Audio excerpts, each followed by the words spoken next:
akan menerima, mendengar firman-Mu ini. Karuniakanlah ya Tuhan roh pengertian. Melalui roh pengertian itu, kami yang mendengar menjadi mengerti dan pelaku-pelaku firman Tuhan di dalam kehidupan kami setiap harinya. Di dalam Kristus Yesus kami berdoa. Amin. Jemaat yang terkasih di dalam Kristus Yesus, firman Tuhan di ibadah Minggu Letare hari ini tertulis pada kitab Bilangan pasal yang ke-21 ayat yang ke-10 sampai ayat yang ke-20. Bilangan pasal ke-21 ayat yang ke-10 sampai ayat yang ke-20. Marilah kita membacanya secara bergantian. Kemudian berangkatlah orang Israel lalu berkemah di Obot. Berangkatlah mereka dari Obot, lalu berkemah dekat reruntuhan di Abarim, di padang gurun yang di sebelah timur Moab. Dari situ berangkatlah mereka, lalu berkemah di lembah Zered. Dari situ berangkatlah mereka, lalu berkemah di seberang sungai Arnon, yang di padang gurun, dan yang keluar dari daerah orang Amori. Sebab sungai Arnon ialah batas Moab, di antara orang Moab dan orang Amori. Itulah sebabnya dikatakan dalam kitab peperangan Tuhan, Waheb di Sufa dan lembah-lembah ke sungai Arnon. Dan lereng lembah-lembah, lereng itu terbentang ke tempat di mana terletak di kota Ar, dan bersandar pada batas daerah Moab. Dari sana mereka ke Kebar. Inilah sumur di mana Tuhan berfirman kepada Musa, kumpulkanlah bangsa itu, maka aku akan memberikan air kepada mereka. Pada waktu itu orang Israel menyanyikan nyanyian ini. Berbual-bualah hai sumur, mari kita bernyanyi-nyanyi balas-balasan karena sumur yang digali oleh raja-raja, yang dikorek oleh kaum bangsawan di antara bangsa itu dengan tongkat-tongkat kerajaan, dengan tongkat-tongkat mereka, dan dari padang gurun mereka ke Matana. Dari Matana ke Nahaliel, dari Nahaliel ke Bamot, dari Bamot ke lembah yang di daerah Moab, dekat puncak gunung Pisgah yang menghadap padang belantara. Demikianlah isi firman Tuhan. Shalom buat kita semua. Jemaat dan adik-adik remaja Naposo Bulung yang terkasih di dalam Kristus Yesus. Hari ini Minggu Letare 30 Maret 2025 adalah khotbah terakhir buat Inang sebagai Bibelfro yang melayani di HKBP Bonang Indah ini. Perpisahan sudah berlangsung dengan baik di ibadah siang tadi. Kami keluarga mengucapkan terima kasih untuk semua doa dan kata-kata semangat dari adik-adik kami Naposo Bulung yang disampaikan oleh Teresia dan juga kepada Amang Sintua Marpaung. Dari keluarga kami tetap memohon doanya, kiranya perjalanan kami lancar sampai di tujuan. Sebelum kami menyampaikan khotbah ini, kami berangkat tanggal 4 April ini dan akan diojakkan tanggal 6 April di HKBP Bukit Batrem Resort Dumai. Adik-adik yang terkasih, khususnya remaja Naposo Bulung, kiranya pertemuan kita kurang lebih di dalam 3 tahun ini Tuhan berkati. Sekalipun Inang tidak ada lagi di sini, tetapi firman yang Inang sampaikan bertumbuh dan berbuah di dalam hati adik-adik, terutama remaja Naposo Bulung. Demikianlah kata perpisahan dari kami. Saudara yang terkasih di dalam Kristus Yesus, kalimat yang mungkin sudah pernah kita dengar, hidup adalah perjalanan. Hidup adalah perjalanan. Setiap harinya kita melangkah, melanjutkan aktivitas dan juga pekerjaan kita.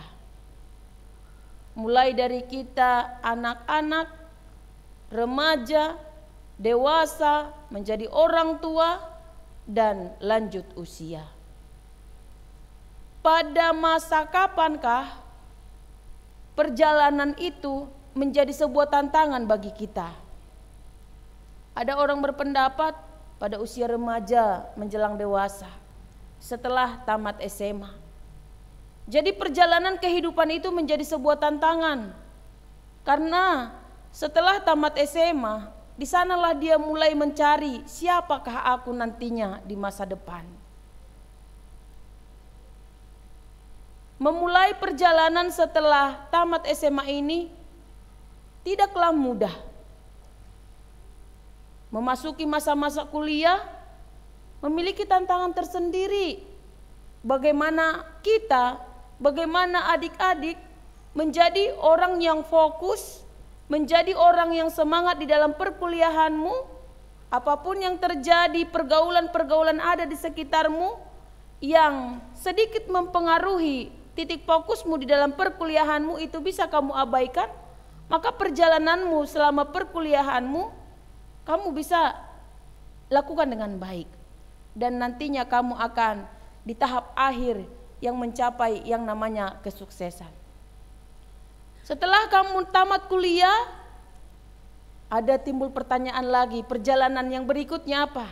Mencari pekerjaan. Mencari pekerjaan bukanlah hal yang mudah. Setelah tamat kuliah, kita cenderung melihat teman kita yang sebenarnya dari sisi akademis mungkin nilai kita masih lebih tinggi, tetapi dia memiliki rejeki. Dia yang pertama sekali mendapatkan pekerjaan. Perjalanan dia sangat cepat. Dia cepat mendapatkan pekerjaan. Ada orang yang ditantang dulu, sulit mendapatkan pekerjaan. Jadi hidup adalah perjalanan itu mengajarkan banyak hal kepada kita. Hidup adalah perjalanan itu tidak akan sanggup kita jalani jika kita mengandalkan pikiran kita sendiri. Karena tantangan yang terjadi di tengah-tengah perjalanan itu akan membuat kita nantinya menjadi orang yang hilang semangat, menjadi orang yang putus asa, karena kemampuan kita untuk menerima, menjalani semua tantangan itu tidaklah bisa mengandalkan pikiran sendiri. Ada saatnya perjalanan itu lurus, ada saatnya perjalanan itu berlobang, dan ada saatnya perjalanan itu mendaki. Lalu siapakah yang kita andalkan di dalam menjalani perjalanan kehidupan ini? Tentulah Tuhan. Ketika Tuhan selalu bersama dengan kita di setiap perjalanan kita, kita seperti melihat hanya ada dua kaki yang berjalan. Kita berpikir itu adalah kaki kita, ternyata itu adalah Tuhan yang menggendong kita. Karena kita tidak sanggup lagi melewati pergumulan itu, melangkahkan kaki di masa-masa pergumulan itu. Tuhanlah yang menggendong kita, kita tidak dibiarkan sendirian di dalam perjalanan itu. Lalu yang kedua, ketika di sebuah perjalanan yang penuh dengan tantangan, ada orang juga yang bersungut-sungut. Dia bersungut-sungut. Mengapa ini? Seperti ini. Jadi dia tidak fokus mengantisipasi persoalan yang di depan, misalnya batu berlobang, misalnya ada air atau genangan, misalnya ada dakian. Dia tidak fokus mencari solusi supaya bisa melewati jalan itu. Dia hanya berpikir, aku ini tidak bisa, jadinya bersungut-sungut.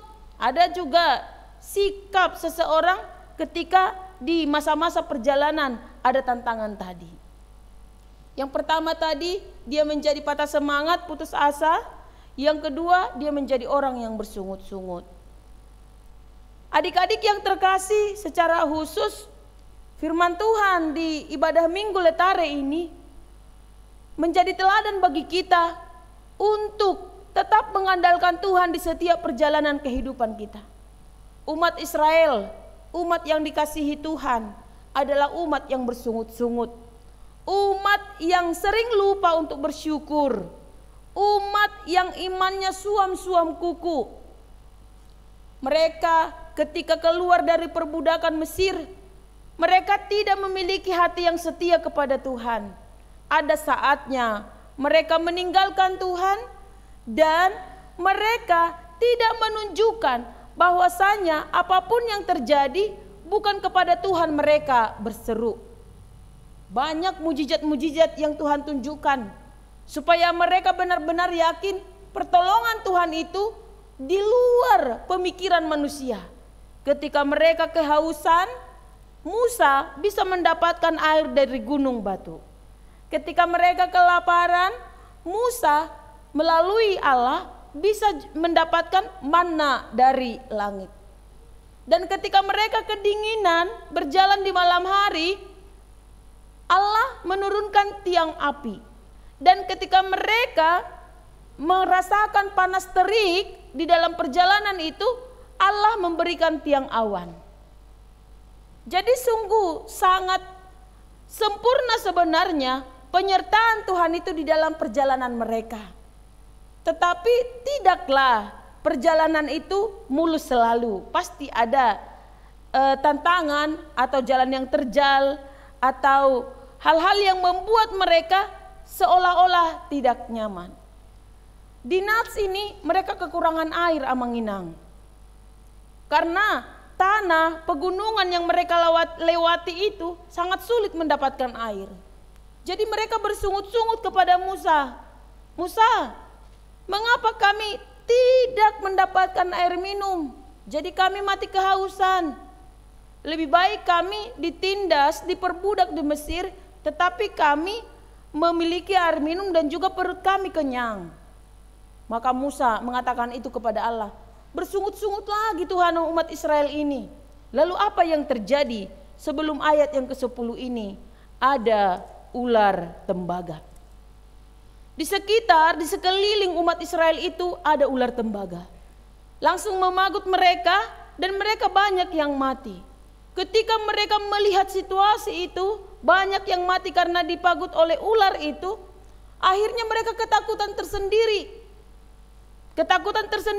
Lalu Musa berseru, Tuhan, mereka ketakutan. Lalu apa kata Tuhan? Sekarang buatlah sebuah tiang dan ular tembaga itu gantungkan di tiang itu. Jadi siapa yang tadi merasa kesakitan karena digigit ular itu, jika dilihat ular yang tergantung di tiang itu, maka dia akan sembuh dan hidup.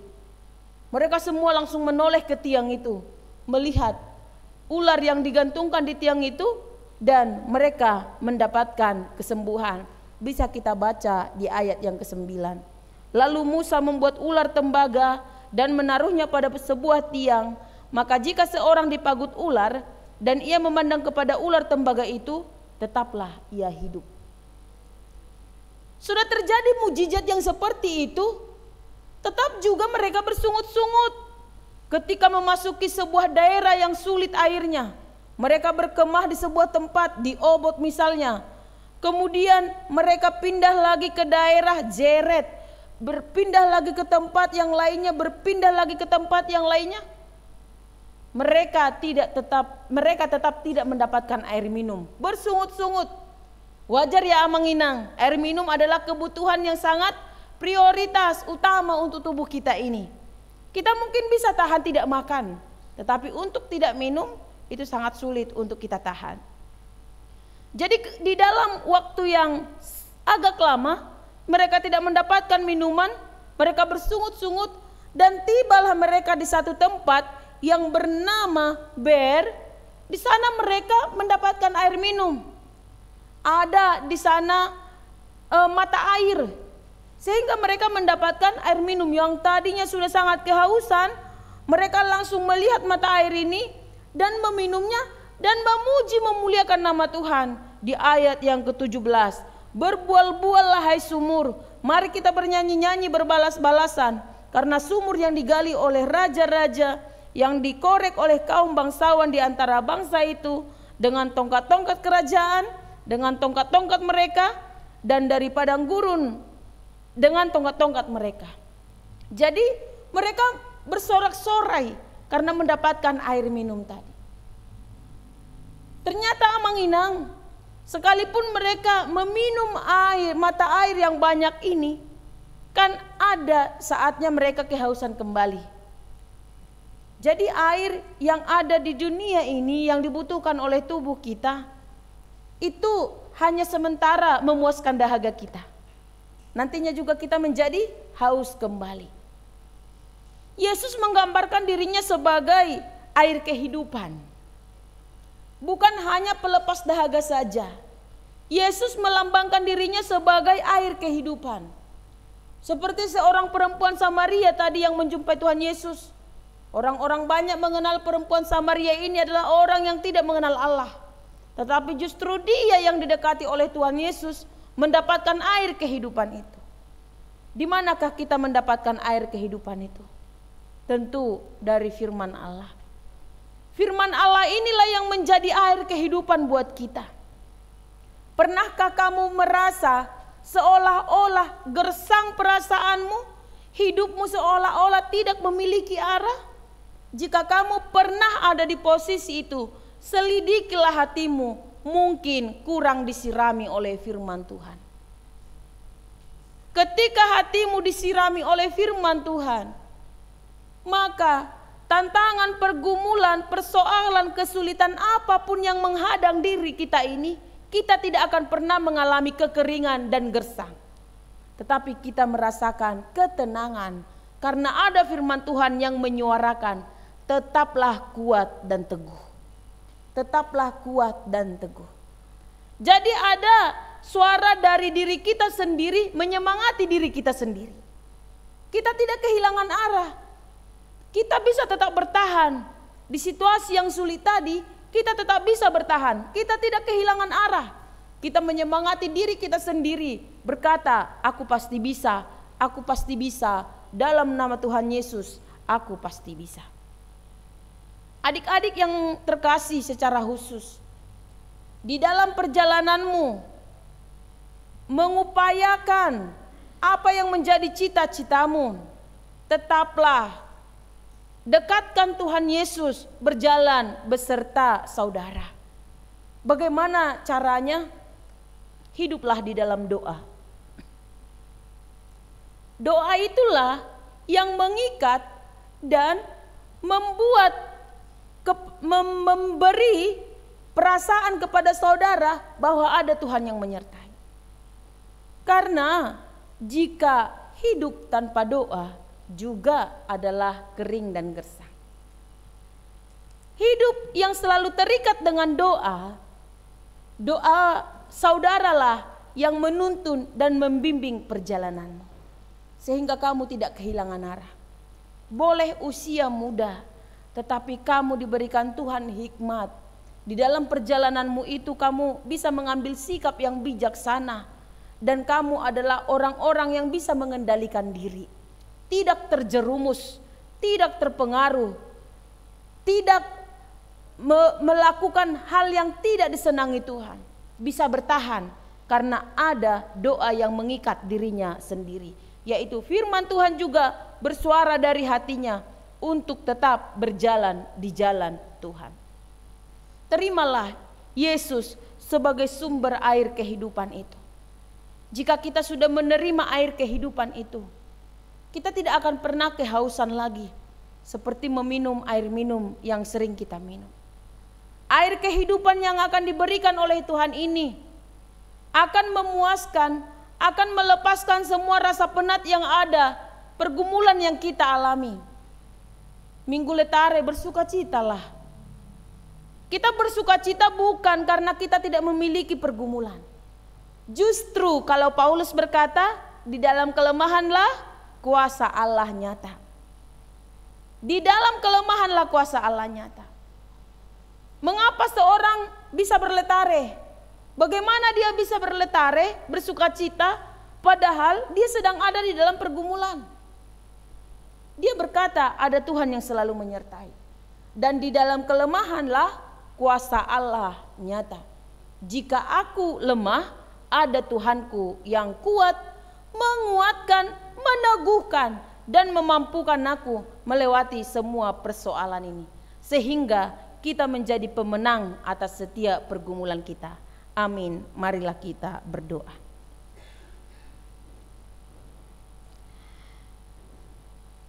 Terima kasih Tuhan untuk kesempatan yang boleh kami pakai untuk mendengarkan firman-Mu yang kudus ini. Firman-Mu yang kudus ini menjadi air kehidupan bagi setiap kami yang sudah menerimanya. Ajari dan mampukan kami Tuhan untuk tetap menjadi orang-orang yang setia kepada Tuhan. Berikanlah kepada kami roh pengendalian diri itu, agar melalui roh pengendalian diri, kami tetap bisa menjaga kemurnian iman kami. Tuhan, berkatilah anak-anak-Mu remaja Naposo Bulung yang hadir di ibadah sore ini. Senantiasalah berjalan beserta mereka. Berkatilah setiap cita-cita dan harapan mereka. Tuhanlah senantiasa yang mencukupkan apa yang mereka butuhkan untuk mencapai cita-cita tersebut. Tuhan juga mengenal semua jemaat-Mu yang hadir di ibadah sore ini, Amang Ineng yang sedang mengikuti ibadah sore. Tuhan mengetahui apa yang menjadi kerinduan mereka di dalam doanya pribadi lepas pribadi. Kami yakin dan percaya Tuhan, semua akan indah pada waktunya. Kami menyadari dosa perbuatan kami, ampunilah kami. Di dalam Kristus Yesus kami berdoa. Amin.